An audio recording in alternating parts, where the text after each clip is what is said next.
अबे भारत में छिड़ गई लड़ाई पिया, जेल कैसे जाई पिया ना।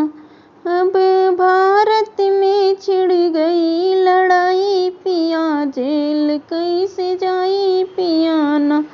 अबे भारत में छिड़ गई लड़ाई पिया, जेल कैसे जाई पिया ना।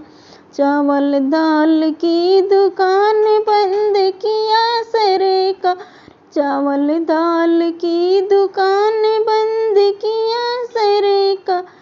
अब कैसे पेटवा भराई पिया, छिड़ गई लड़ाई पिया ना। अब कैसे पेटवा भराई पिया, छिड़ गई लड़ाई पिया ना। अब भारत में छिड़ गई लड़ाई पिया, जेल कैसे जाई पिया ना। अब भारत में छिड़ गई लड़ाई पिया, जेल कैसे जाई पिया ना। सर्फ साबुन हुआ महंगा बंद किया सरकार, सर्फ साबुन हुआ महंगा बंद किया सरकार।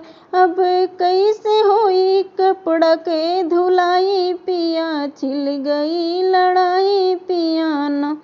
अब कैसे होई कपड़ा के धुलाई पिया, छिड़ गई लड़ाई पिया ना। अब भारत में छिड़ गई लड़ाई पिया, जेल कैसे जाई पिया ना। अब भारत में छिड़ गई लड़ाई पिया, जेल कैसे